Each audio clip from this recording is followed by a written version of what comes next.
स्वागत है आपका अपने चैनल एकलव्य स्टडी पॉइंट पे। और मेरा नाम है सचिन और आज की इस वीडियो में हम देखने वाले हैं क्लास 10th की ज्योग्राफी भूगोल जिसे हम कहते हैं। और सातवां इसका जो चैप्टर है वो है राष्ट्रीय अर्थव्यवस्था की जीवन रेखाएं। तो ये आपका चैप्टर होने वाला है। तो आइए स्टार्ट करते हैं अपनी वीडियो को। उससे पहले आपको बता दूं, अगर आपका कोई भी क्वेश्चन हो तो आप जो है हमें इंस्टाग्राम पे आप वो क्वेश्चन पूछ सकते हैं। कोई भी क्वेरी हो तो वो भी आप इंस्टाग्राम पे हमसे पूछ सकते हैं। तो हमारा जो यूज़र नेम है वो आपके सामने है और डिस्क्रिप्शन में आपको प्रोफाइल का मेरे लिंक भी मिल जाएगा। अब आगे चलते हैं। तो चैप्टर का नाम है राष्ट्रीय अर्थव्यवस्था की जीवन रेखाएं। जो हमारी मतलब जो राष्ट्रीय अर्थव्यवस्था होती है, जो हमारी पूरी इकोनॉमी होती है, ठीक है, हमारे पूरे देश की जो अर्थव्यवस्था होती है उसकी लाइफलाइन क्या होता है। जीवन रेखा मतलब लाइफलाइन, मतलब हमारे पूरे जो देश की जो इकोनॉमी है, मतलब वो ज़्यादातर वो किस पे टिकी हुई है, ठीक है। वो हम इस पूरे चैप्टर में पढ़ने वाले हैं। और मेनली मैं आपको बता दूं परिवहन वगैरह के बारे में हम इसमें ज़्यादा पढ़ेंगे, जो ट्रांसपोर्ट होते हैं हमारे। तो और उसके बाद हम देखेंगे पर्यटन के बारे में भी थोड़ा बहुत पढ़ेंगे। टूरिज्म क्या होता है, जैसे टूरिस्ट वगैरह आते हैं उनसे हमें क्या फ़ायदा होता है हमारी इकोनॉमी को। तो सबसे पहला जो आज का जो हमारा टॉपिक है वो है परिवहन के साधन। ये आपने बचपन से पढ़ा होगा। तो परिवहन के साधन क्या होता है कि परिवहन के साधन वो साधन होते हैं जो मनुष्य को तथा सामान को एक जगह से दूसरी जगह पर ले जाते हैं। उन्हें हम परिवहन के साधन कहते हैं, ठीक है। मतलब ऐसे साधन जो मनुष्य को एक जगह से दूसरी जगह पर ले जाते हैं। जैसे रेल है, हम अगर मान लो दिल्ली से हमें यूपी जाना है तो हमें एक जगह से दूसरी जगह पर रेल लेके जा सकती है। तो रेल क्या है, परिवहन का साधन है। ऐसे जल परिवहन होता है। मान लो हमें इंडिया से श्रीलंका जाना है और हम अगर नाव के द्वारा जाते हैं तो हम जो वो नाव होगी वो हमें एक जगह से दूसरी जगह पर ले जाएगी। तो वो नाव जो है वो जल परिवहन का एक साधन हो जाएगा। वायु परिवहन, हमें अगर एक देश से दूसरे देश में जाना है तो हम इसका इस्तेमाल कर सकते हैं वायु परिवहन का, जिसमें हवाई जहाज आते हैं हमारे। तो इस प्रकार ये परिवहन के साधन होते हैं। उसी प्रकार संचार के भी साधन होते हैं, ठीक है, जो हम अपनी बात एक से दूसरे तक पहुंचाते हैं, संचार करते हैं। उसके भी बहुत सारे साधन होते हैं सूचना के लिए। टीवी है, रेडियो है और समाचार पत्र हैं, पत्रिकाएं हैं, ठीक है, इंटरनेट है। तो ये सारी चीज़ें क्या है, ये संचार के साधन हो गए। और परिवहन के साधन मैंने आपको बता ही दिया है। तो एक बारी मैं आपको परिवहन के साधन का एक ऊपर से मैं एक बार बता देता हूँ कि इस चैप्टर में आपको क्या क्या पढ़ना है ताकि आपको याद रहे। सबसे पहले परिवहन के साधन को हम तीन भागों में यहाँ पर बांटते हैं। एक है स्थल परिवहन, दूसरा है जल परिवहन और उसके बाद है वायु परिवहन। अब इन तीनों के अंदर जो है इसके पार्ट होते हैं। जैसे स्थल परिवहन में क्या क्या आता है, सड़क आती है, रेल आती है, पाइपलाइन आती है। मतलब ये स्थल का मतलब है जो जमीन पे, ऐसे परिवहन के साधन जो जमीन पे जिसका हम इस्तेमाल कर सकते हैं। जैसे सड़क है, सड़क पे हम गाड़ियां वगैरह चलाते हैं तो वो परिवहन के साधन ही है। रेल है वो भी जो हमारी है वो हमारी धरती पे ही होती है, नीचे होती है। और पाइपलाइन जो होती है जहाँ जिससे हम गैस वगैरह भेजते हैं, ठीक है, या पेट्रोल भेजते हैं, तो वो भी हमारी जो है वो स्थल में ही होती है, मतलब धरती पर ही होती है। तो स्थल के जो परिवहन के साधन है वो ये हो गए। अब जल में कौन कौन से होते हैं। जो जल के परिवहन के साधन है उनको दो भागों में हम बांटते हैं। एक है आंतरिक, दूसरा है समुद्री। आंतरिक का मतलब क्या है कि जिसमें हम देश के अंदर अंदर यात्राएं करते हैं। मान लो आपको मतलब जाना है अंदर ही अंदर देश के, ठीक है, कलकत्ता से यूपी तक जाना है आपको, और आप इस्तेमाल करते हैं नाव का, तो ये आंतरिक परिवहन हो जाएगा आपका। जल परिवहन से आप अगर देश के अंदर ही अंदर यात्राएं करते हैं तो वो आंतरिक यात्रा कहलाएगी आपकी। यहाँ आंतरिक जल आप कहोगे उसको, मतलब आंतरिक जल परिवहन जो देश के अंदर अंदर होता है। फिर दूसरा होता है समुद्री।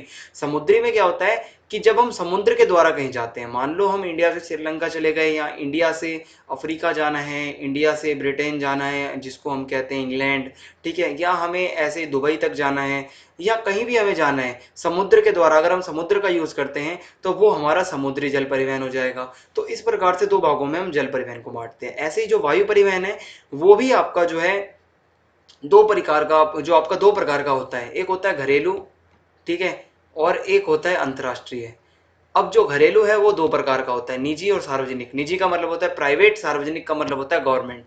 तो सरकारी जो है हवाई जहाज सरकारी वाले भी होते हैं, ठीक है, जो सरकार के अंडर में होते हैं। निजी भी होते हैं, कुछ प्राइवेट जो है वो कंपनियां भी होती हैं हवाई जहाज की।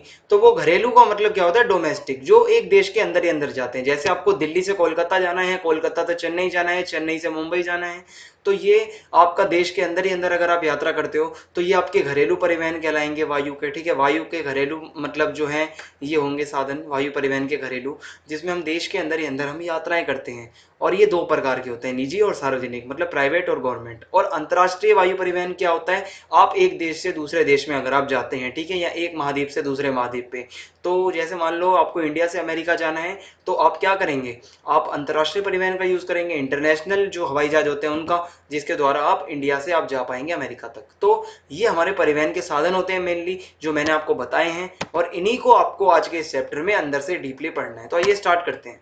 सबसे पहले स्थल परिवहन की बात कर लेते हैं। तो आपके सामने एक पिक्चर आ रही होगी, आप इसको देख सकते हैं इस फोटो को। तो ये स्थल परिवहन का एक उदाहरण है सड़क परिवहन के अंदर, ठीक है। तो गाड़ियां जो हमारी होती हैं, जो 4 व्हीलर्स होती हैं, 2 व्हीलर्स होती हैं, 3 व्हीलर्स होते हैं, वो हमारे स्थल परिवहन में ही चलते हैं, ठीक है। तो जो सर्वाधिक सड़क जाल वाले देशों में से भारत एक है। सड़क जाल का मतलब है जहां पर बहुत सारी सड़कें हों जिस देश में, तो उन देशों में से भारत भी एक ऐसा देश है जहां पर बहुत सारी सड़कें पाई जाती हैं।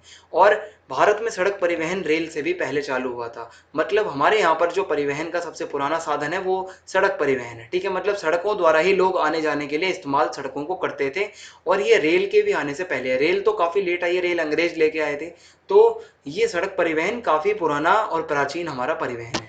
अब देखते हैं कि रेल की अपेक्षा सड़क परिवहन के लाभ। अब जो हमारी सड़क पे जब हम जाते हैं, जब हम यात्रा करते हैं, और रेल में अगर हम सामान को या खुद को एक जगह से दूसरी जगह पर लेके जाते हैं, तो उसमें रेल की अपेक्षा, मतलब रेल की तुलना में सड़क क्यों ज़्यादा अच्छी है। मतलब सड़क पे यात्रा करना या सड़क के द्वारा परिवहन के साधन का इस्तेमाल करना क्यों ज़्यादा अच्छा माना जाता है, या क्या उसके फायदे हैं, ये देखते हैं। तो एक तो है कम निर्माण लागत। जो रेलवे होती है उसकी निर्माण लागत थोड़ी ज़्यादा होती है। पूरी पटरियां बिछानी पड़ती हैं, भूमि को अच्छे से समतल वगैरह करना पड़ता है, भूमि तैयार करनी पड़ती है, फिर उसके ऊपर जो है पटरियां बिछाई जाती हैं। मतलब जो इसके निर्माण में पैसा ज़्यादा लगता है, जबकि सड़कों पे इतना पैसा नहीं लगता। सड़कों को कहीं भी जो है मतलब बिछाया जा सकता है, सड़कों को कभी भी बनाया जा सकता है, निर्माण किया जा सकता है।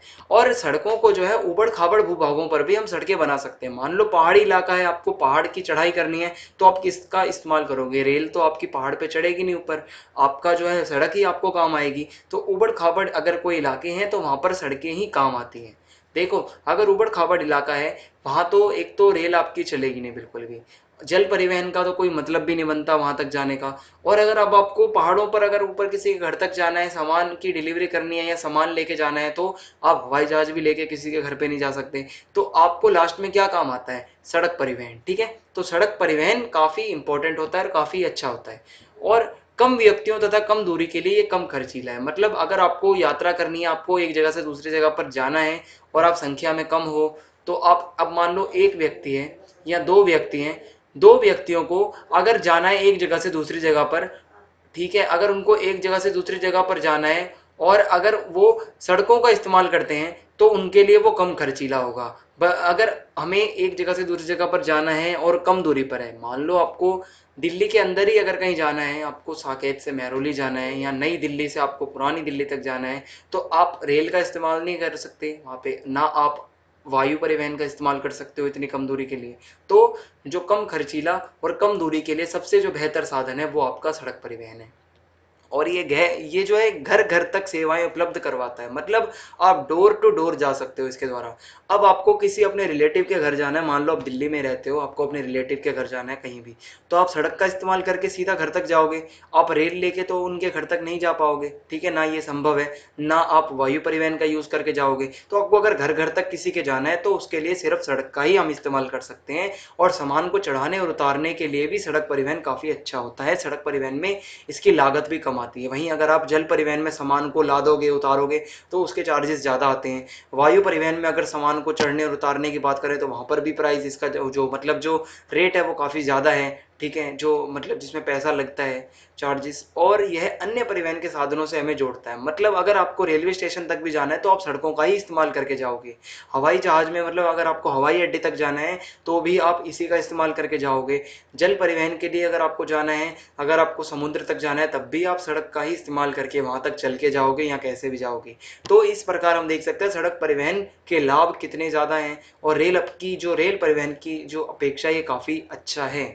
अब आगे देखते हैं कि हमारे जो सड़कें होती हैं, जो हमारे इंडिया में सड़कें हैं, उनको हम बांटते हैं कम से कम 3 से 4-5 भागों में, ठीक है। जो हमारी सड़कें होती हैं, अब वो सड़कें कैसे कैसे आपने सुना होगा हाईवे, एक नाम आपने सुना होगा हाईवे, एक सुना होगा नॉर्मल सड़कें, एक होती है गांव की सड़कें। अब यही मैं आपको अच्छे से यहाँ पर एक्सप्लेन करने वाला हूँ, ताकि आपको ये समझ में आ जाए टॉपिक। तो जो सड़कों को जब हम बांटते हैं, तो सबसे पहले आती है हमारी जो एक हमारी परियोजना है, मतलब एक काफ़ी अच्छी परियोजना है जिसका नाम है स्वर्णिम चतुर्भुज महाराजमार्ग। ये जो है स्वर्णिम चतुर्भुज महाराजमार्ग, ये ऐसी परियोजना है जिसमें जो हमारे 4 मेट्रो सिटीज़ हैं, ठीक है, जो हमारे 4 जो हमारे महानगर हैं उनको ये जोड़ती हैं सड़कें, ठीक है। और अभी मैं आपको समझाऊंगा जब एक्सप्लेन करूंगा, अभी सिर्फ मैं ऊपर से बता रहा हूँ कि कौन कौन सी सड़कों का प्रकार है हमारे यहाँ पे। सबसे पहले आता है हमारा स्वर्णिम चतुर्भुज महाराजमार्ग, उसके बाद आता है हमारा राष्ट्रीय राजमार्ग, राष्ट्रीय राजमार्ग जिसे हम नेशनल हाईवे कहते हैं, उसके बाद आता है राज्य राजमार्ग, और उसके बाद आता है जो आपका जिला मार्ग आता है, और उसके बाद आता है अन्य सड़कें, और उसके बाद सीमांत सड़कें, ठीक है। तो ये 1 2 3 4 5 6, इन 6 पार्ट्स में हम अपनी सड़कों का वर्गीकरण करते हैं, ठीक है। 6 पार्ट्स में या 6 भागों में हमने अपनी सड़कों को बांटा हुआ है। अब यही हम पढ़ेंगे कि स्वर्णिम चतुर्भुज जो आपके महाराजमार्ग हैं ये किसको जोड़ते हैं, राष्ट्रीय राजमार्ग से हम कहाँ से कहाँ तक जाते हैं, राज्य राजमार्ग जो हैं ये किन चीज़ों को जोड़ते हैं, जिला मार्ग जो होते हैं सड़कें, जिला सड़कें जिसे हम कहते हैं, वो किन से जुड़ी हुई होती हैं, या अन्य सड़कें होती हैं, या सीमांत सड़कें होती हैं। तो ये आपको अब अंदर से जाके एक्सप्लेनेशन इसकी देखनी है। वो क्या है, सबसे पहले जो हमारे आते हैं वो है स्वर्णिम चतुर्भुज महाराजमार्ग। स्वर्णिम चतुर्भुज महाराजमार्ग जो है ये चारों महानगरों को जोड़ता है। आपके लेफ्ट साइड में जो है आप मैप देख सकते हैं, सबसे पहले दिल्ली, ठीक है, दिल्ली, कोलकाता और चेन्नई, फिर मुंबई। ये जो ब्लू लाइन से आप देख सकते हैं जहां मेरा मार्कर है, ठीक है, दिल्ली, फिर यहाँ से आप कोलकाता, फिर उसके बाद चेन्नई, और चेन्नई से मुंबई। ये चतुर्भुज के आकार का एक ये राजमार्ग है जिसको हम स्वर्णिम चतुर्भुज महाराजमार्ग कहते हैं। दिल्ली, कोलकाता, चेन्नई, मुंबई को ये जोड़ता है। और इस परियोजना के तहत ये जो परियोजना है इसमें जो प्रस्तावित किया गया है कि 2 गलियारे, ठीक है, 2 गलियारे, उत्तर दक्षिण गलियारा, मतलब ये सड़क जो है उत्तर से दक्षिण तक भी हो, उत्तर दक्षिण गलियारा जो कि श्रीनगर से कन्याकुमारी तक हो, और दूसरा है पूर्व पश्चिम गलियारा जो कि है आपका सिलचर से पोरबंदर, ठीक है, सिलचर जो है आपका सिलचर से पोरबंदर गुजरात तक। ये इसमें प्रस्तावित है, ये परियोजना के अंदर ये 2 गलियारे होने चाहिए। और श्रीनगर और कन्याकुमारी, मतलब श्रीनगर से कन्याकुमारी आपको मैंने बता दिया है उत्तर दक्षिण गलियारे के अंदर आता है। और पूर्व से पश्चिम का जो गलियारा है इसमें सिलचर से पोरबंदर तक का ये रोड होगा। तो ये 4 तो मैंने आपको बता दिए जो ये महानगरों को जोड़ता है स्वर्णिम चतुर्भुज जो आपका राजमार्ग है। इसमें जो प्रस्तावित है, जो मतलब प्रपोजल रखा गया है वो ये है। तो आपने देखा। अब इसके बाद जो है वो है सक्षमता के आधार पर सड़कों का वर्गीकरण जो हम पढ़ रहे हैं, ठीक है, जो सड़कों का वर्गीकरण, उसमें जो दूसरा प्रकार होता है सड़कों का वो है राष्ट्रीय राजमार्ग, जिसको हम नेशनल हाईवे भी कहते हैं। ये क्या होता है, जो आपके देश के दूरस्थ भागों को जोड़ते हैं, मतलब देश के दूर दूर के, अगर मान लो आपको दिल्ली से राजस्थान जाना है, दिल्ली से कोलकाता जाना है, दिल्ली से आपको चेन्नई जाना है, दिल्ली से मुंबई जाना है, तो आप कहाँ से जाओगे, आप हाईवे के द्वारा ही जाते हैं, ठीक है। आपकी जो नॉर्मल सड़कें होती हैं इन पर तो आप नहीं जा सकते चल के, आपको लंबी लंबी सड़कें जो आपको एक जगह से दूसरी जगह पर ले जाती हैं, जो दूर दूर से देश के भाग तक जुड़ी होती हैं, बड़ी बड़ी चौड़ी चौड़ी सड़कें, उनको हम क्या कहते हैं, राष्ट्रीय राजमार्ग, हाईवे भी जिसे हम कहते हैं। और ये हमारा प्राथमिक सड़क तंत्र है, मतलब आपको कहीं भी देश के एक कोने से दूसरे कोने तक जाना है तो आप इसी का इस्तेमाल करते हो, ठीक है। और ये हाईवे जो होते हैं हमारे, ये नॉर्थ से लेके साउथ, ईस्ट से लेके वेस्ट, चारों कोनों में फैले हुए हैं, ठीक है, चारों कोनों में ये जो है फैले हुए हैं चारों दिशाओं में। और दिल्ली और अमृतसर के बीच में एक काफ़ी पुराना एक मार्ग है जो कि है शेर शाह सूरी मार्ग। इसको हम नेशनल हाईवे नंबर 1 के नाम से जानते हैं, NH1 जिसे कहते हैं, नेशनल हाईवे। जो पहला हाईवे है उसका नाम जो रखा गया है वो है शेर शाह सूरी मार्ग, ठीक है, जो कि दिल्ली और अमृतसर के बीच का काफ़ी पुराना ये मार्ग है। तो राष्ट्रीय राजमार्ग आपको समझ में आ गया होगा। अब है राज्य राजमार्ग। राज्य राजमार्ग में क्या होता है, ये राज्यों की राजधानियों को जिला मुख्यालयों से जोड़ते हैं, ठीक है, जो राज्यों की राजधानियां होती हैं उनको ये जोड़ते हैं जिला के जो मुख्यालय होते हैं, डिस्ट्रिक्ट के जो मतलब मुख्यालय होते हैं वहां तक ये सड़कें जाती हैं। और इनकी जो देख रेख होती है और जो इनका निर्माण होता है वो PWD के द्वारा किया जाता है, ठीक है। तो ये राज्य के अंदर की होती है, मतलब जो राज्यों की राजधानियों को जो मान लो होती हैं उनको जिला मुख्यालयों तक ये जोड़ते हैं। और इनकी जो व्यवस्था जितनी भी मैनेजमेंट होती है वो सब काम कौन करता है, PWD एक संस्था है। उसके बाद आते हैं हमारे जिला मार्ग।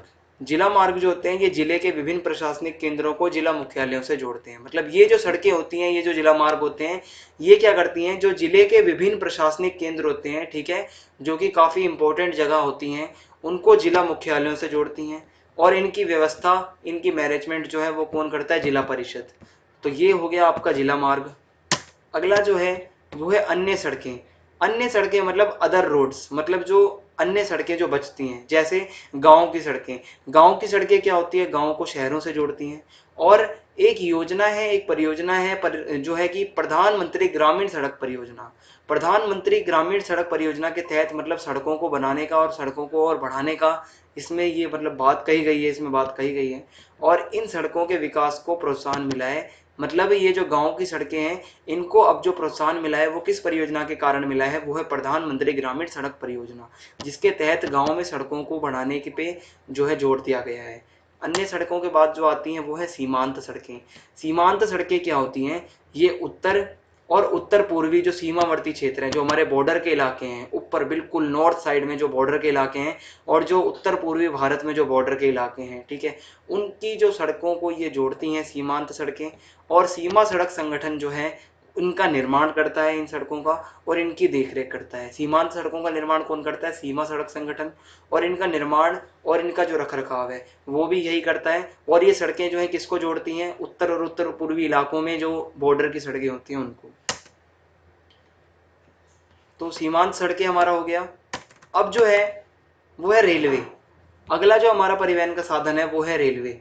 इसमें क्या होता है, रेलवे के लाभ पढ़ेंगे और रेलवे की समस्याएं।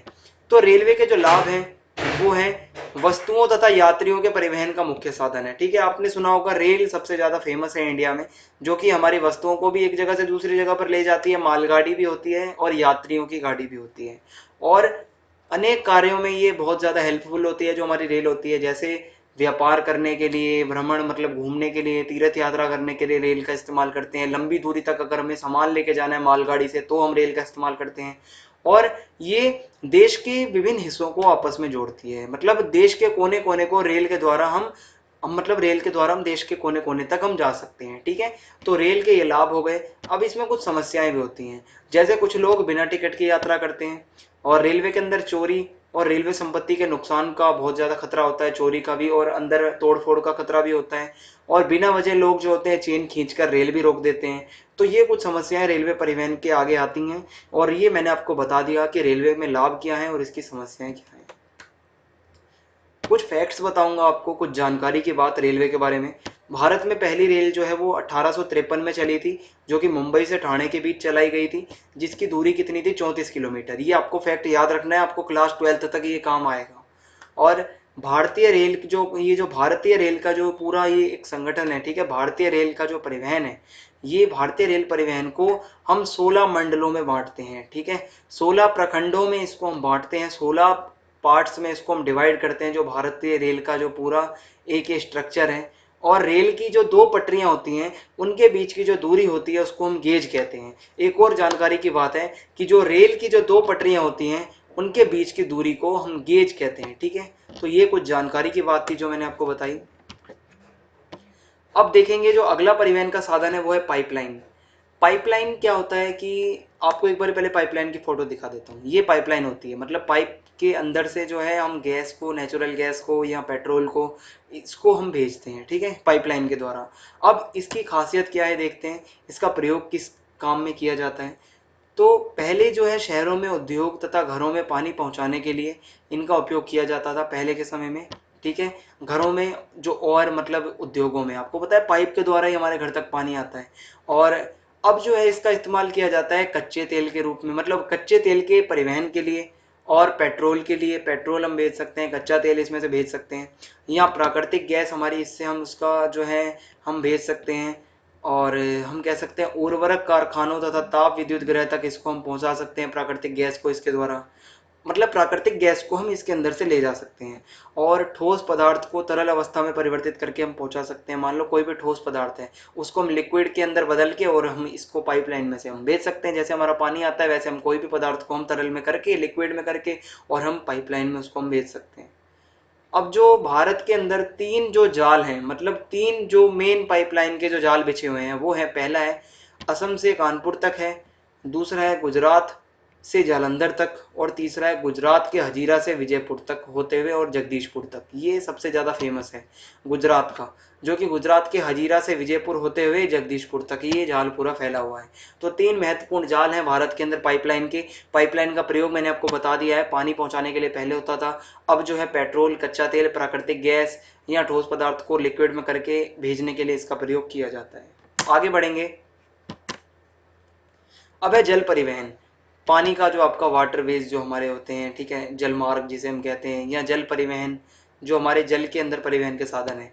तो भारत में पुराने समय से लोग जल परिवहन का इस्तेमाल करते आ रहे हैं। काफी पुराने समय से नाव चलती है, आपको पता है ना, नाव के बारे में सबको पता होगा। और जल परिवहन सबसे सस्ता परिवहन का साधन है, ठीक है। आपको जानकर हैरानी होगी कि रेल वगैरह और हवाई जहाज इन सबसे सस्ता, बहुत सस्ता है जल परिवहन। और तो और इसके रख रखाव पे भी इतना खर्चा नहीं आता। जैसे सड़कें टूट जाती हैं तो उन्हें बनाने पे खर्चा आता है, अब पानी तो क्या टूटेगा, तो इसमें खर्चा नहीं आता, ठीक है। जल परिवहन में रख रखाव पे भी ज़्यादा खर्चा नहीं आता, और ये प्रदूषण नहीं करता है क्योंकि ये पर्यावरण अनुकूल है। जो नाव होती हैं वो प्रदूषण इतना ज़्यादा नहीं करती। और भारी वस्तुएं जो हमारी होती हैं, जैसे जैसे हमें तेल पहुंचाना है, एक जगह से दूसरी जगह पर तेल पहुंचाना है, जो पेट्रोल पहुंचाना है, तो वो हमारा जल परिवहन के द्वारा ही पहुंचाया जाता है, क्योंकि ये सस्ता है और इसमें हम भारी से भारी सामान भी नाव के ऊपर हम चढ़ा सकते हैं, जो हमारे पानी के जहाज होते हैं, और सबसे सस्ता साधन है और देख रेख की लागत कम आती है। तो यही इसकी कुछ खासियत थी।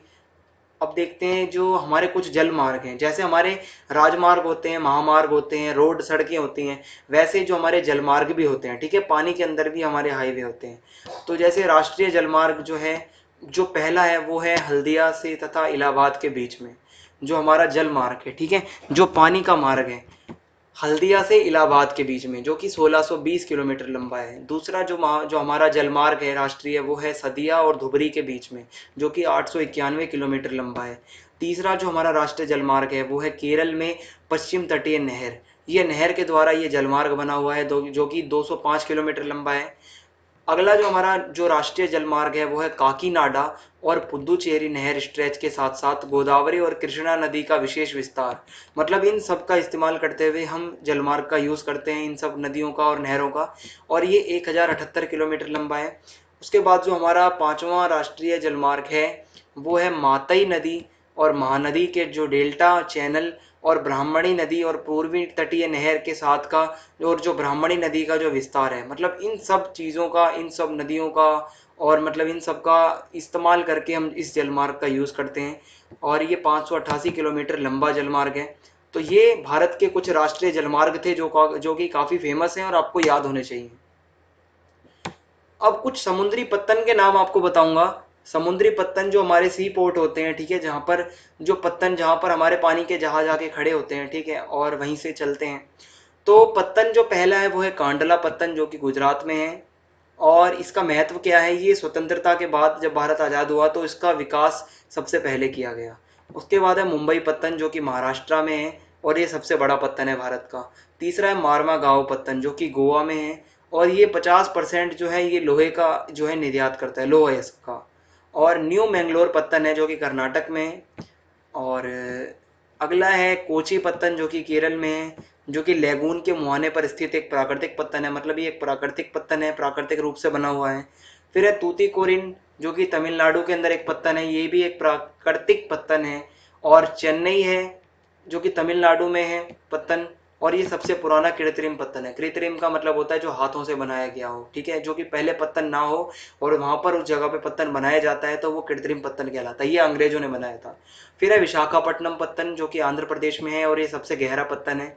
फिर है पारादीप पत्तन, जो कि ओडिशा में है, और लोह अयस्क का निर्यात यहाँ से किया जाता है। मतलब निर्यात मतलब भेजा जाता है दूसरी जगह पे। उसके बाद हल्दिया पत्तन है, जो कि पश्चिम बंगाल में है। ये पत्तन जो है, कोलकाता पत्तन था एक, उस पर दबाव बढ़ता जा रहा था, उसको दबाव कम करने के लिए हल्दिया नाम का पत्तन एक बनाया गया पश्चिम बंगाल में ही। तो ये पत्तन के नाम बताए मैंने आपको और इनका महत्व बताया। अब हम देखेंगे वायु परिवहन। वायु परिवहन क्या है? सबसे तेज, आरामदायक और सबसे ज्यादा प्रतिष्ठित जाना माना परिवहन का साधन है। हवाई जहाज में हर किसी का सपना होता है यात्रा करना, और ये सबसे तेज साधन है हमारा, ठीक है, परिवहन का। और ये ऐसी जगह जहां पर कोई भी नहीं पहुंच सकता, ना रेल, ना आपकी गाड़ियां, ना आपका जल परिवहन, वहां पर हवाई जहाज पहुंच सकता है। जैसे ऊंचे ऊंचे पर्वत हैं, वहां तक हेलीकॉप्टर जा सकते हैं। मरुस्थल है, ठीक है, मान लो अगर रेगिस्तानी इलाके हैं, वहाँ पर गाड़ियों के टायर फंस जाते हैं, रेल तो जा नहीं सकती वहाँ पर रेगिस्तान में, और ऐसी जगह पर हेलीकॉप्टर जा सकता है। घने जंगल हों, बहुत घना जंगल है, ठीक है, जैसे अफ्रीका के जंगल है, वहाँ तक कोई परिवहन नहीं जा सकता, पर वायु परिवहन जा सकता है, हेलीकॉप्टर जा सकता है। लंबे लंबे समुद्री रास्तों को पार करना है, 7 समुंदर पार करने हैं, तो हवाई जहाज कर सकता है। प्राकृतिक आपदा है, अगर कहीं पे भूकंप वगैरह आया है या कुछ ऐसा हुआ है, तो वहाँ पर हेलीकॉप्टर के द्वारा सहायता के लिए कि मतलब सहायता के रूप में भी हम इसका इस्तेमाल कर सकते हैं। तो वायु परिवहन काफ़ी इंपॉर्टेंट है। अब कुछ कुछ इसकी कमियां भी हैं, क्या है कि सभी व्यक्ति इसका इस्तेमाल नहीं कर पाते क्योंकि काफ़ी महंगा है। जो हमारा हवाई जहाज़ है उसकी यात्रा करना, उसका इस्तेमाल करना काफ़ी महंगा है, और मौसमी परिस्थितियों में जल्दी प्रभावित होता है। मान लो तेज बारिश है, आंधी तूफान है, तो ये रद्द कर दिया जाता है, ठीक है, मतलब ये उड़ान नहीं भर पाता। और कुछ मेन हवाई अड्डे हैं, एयरपोर्ट आपको मैं बता रहा हूँ, आपको याद रखना है। एक है राजा सांसी जो कि पंजाब में है, इंदिरा गांधी अंतर्राष्ट्रीय हवाई अड्डा जो कि नई दिल्ली में है, छत्रपति शिवाजी मुंबई में है, मीनमक्कम चेन्नई में है, नेताजी सुभाष चंद्र बोस हवाई अड्डा कोलकाता में है, राजीव गांधी हवाई अड्डा हैदराबाद में है। तो ये कुछ हवाई अड्डे थे जो आपको याद रखने हैं। अब संचार सेवाओं के बारे में बात करेंगे। संचार सेवाएं, कम्युनिकेशन सर्विसेज जो हमारी होती हैं, जो हमें अपना विचार और अपनी बातें, अपने लेख, अपना संदेश, मैसेज एक जगह से दूसरे जगह पर पहुंचाते हैं, तो वो हम कैसे पहुंचाते हैं।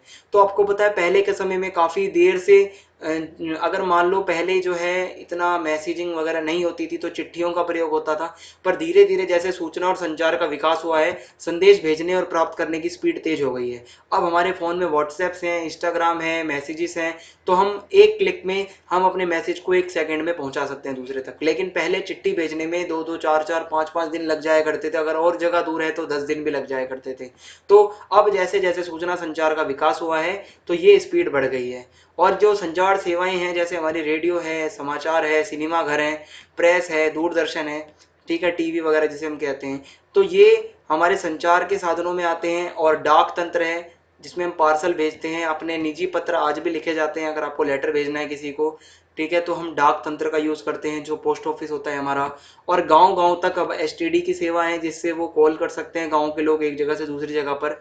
और जो हमारे पत्र होते हैं, पत्रिकाएं होती हैं, मैगजीन्स, बुक्स होती हैं, फिल्में होती हैं, ये सारे संचार के अंदर ही आते हैं हमारे, ठीक है, जिससे हम अपने विचारों को प्रकट करते हैं और एक जगह से दूसरी जगह पर हम अपने विचारों और बातों को पहुंचाते हैं। अब अगला टॉपिक है अंतर्राष्ट्रीय व्यापार। ठीक है, व्यापार क्या होता है? जो राज्य के अंदर या देशों के अंदर जब व्यक्ति अपने सामान का आदान प्रदान करते हैं, वस्तुओं का आदान प्रदान करते हैं, बदले में चाहे वो पैसे लें चाहे सामान लें, ये व्यापार कहलाता है। और बाजार जो होता है, ये ऐसी जगह होती है जहाँ पर विनिमय होता है, मतलब जहाँ पर अदला बदली होती है। मतलब जो व्यापार कहाँ पे होता है? बाजार के अंदर होता है, सिंपली अगर हम कहें। और व्यापार जो है वो समुद्र के द्वारा हो सकता है, हवाई जहाज के द्वारा हो सकता है, और स्थल मार्ग के द्वारा भी हो सकता है।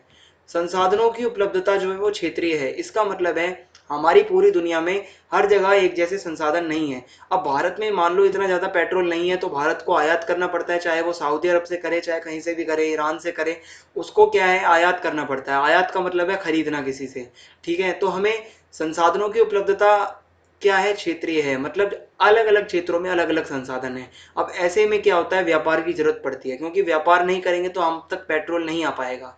तो पेट्रोल के लिए हमें जो है आयात करना पड़ता है, और इसीलिए हम कह सकते हैं कि संसाधनों की उपलब्धता जो है वो क्षेत्रीय है, इसलिए सभी देश जो है व्यापार पर निर्भर हैं। अब हमारी कितनी सारी चीज़ें चाइना से आया करती थी, ठीक है, चाइनीज जैसे हमारे यहाँ पर मोबाइल हैं, अच्छी अच्छी टेक्नोलॉजी के, अगर हमारे यहाँ मोबाइल नहीं बन पाते तो हम चाइना से उसको लेते थे, इंपोर्ट करते थे, आयात करते थे। पर यही जो है क्या है कि देश जो है वो सभी देश एक दूसरे पर निर्भर हैं, क्योंकि सभी के पास एक जैसे संसाधन नहीं है।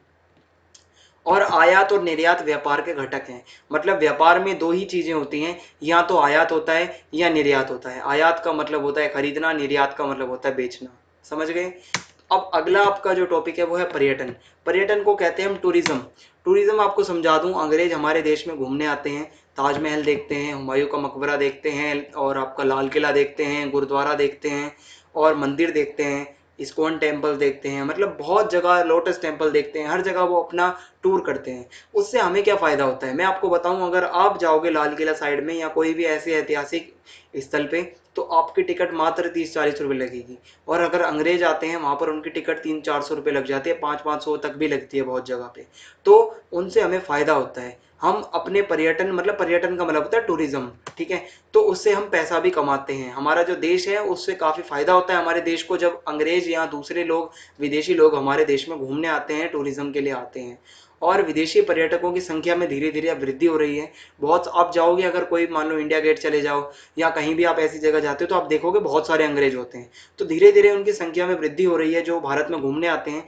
इनसे क्या होता है, हमें विदेशी मुद्रा की प्राप्ति होती है। जो ये विदेशी लोग होते हैं ये अपनी डॉलर वगैरह या जो भी है भारत में लेके आते हैं घूमने के लिए, फिर वो हम को एक्सचेंज करवाते हैं, जिससे हमारे पास जो है उनकी विदेशी मुद्रा आ जाती है। और हमारे भारत देश में लगभग, हमारा इतना सुंदर भारत देश है कि देश के अनेक भागों में घूमने फिरने के लिए और टूरिज्म की संभावनाएं धीरे धीरे बढ़ती जा रही हैं। अब आपको एक बताऊं, राम मंदिर का निर्माण स्टार्ट हो चुका है और लगभग वो बन जाएगा थोड़े महीनों में। आप देखना वहां पर बहुत ज़्यादा टूरिस्ट आया करेंगे और वो राम मंदिर जो होगा वो देखने लायक होगा, ठीक है। और टूरिज्म का सबसे बड़ा मतलब हमारा भारत देश जो है वो राम मंदिर के लिए भी जाना जाएगा। तो वो धीरे धीरे जब उसका कंस्ट्रक्शन पूरा हो जाएगा तो वो मंदिर देखने लायक होगा। तो यही हमारा टूरिज्म के अंदर आता है, घूमना फिरना। जो अंग्रेज आते हैं जिनसे हमें पैसा मिलता है और हमारे देश की इकोनॉमी बढ़ती है। तो आपने देखा जो जो चीज़ें मैंने बताई हैं इन सबसे ही हमारे देश को जो है, हमारी इकोनॉमी चलती है हमारे देश की। और जो मैंने आपको बताया है इस चैप्टर में इतना ही था। बाकी जो रह जाता है आपका बॉक्स वगैरह में, वो आपका काम है कि आप एनसीईआरटी को खोलें और उसके बाद आप उनको बॉक्सों को अंदर से पढ़ें, ताकि आपकी भी कुछ रिवीजन हो और कुछ आपकी प्रैक्टिस हो। इस वीडियो में इतना ही था। चैनल को सब्सक्राइब करना ना भूलें, बेल आइकन दबा दें ताकि आने वाले वीडियो के अपडेट आपको मिलते रहें। और वीडियो को शेयर करना ना भूलें। आप हमें इंस्टाग्राम पे भी फॉलो कर सकते हैं। जय हिंद, जय भारत, धन्यवाद।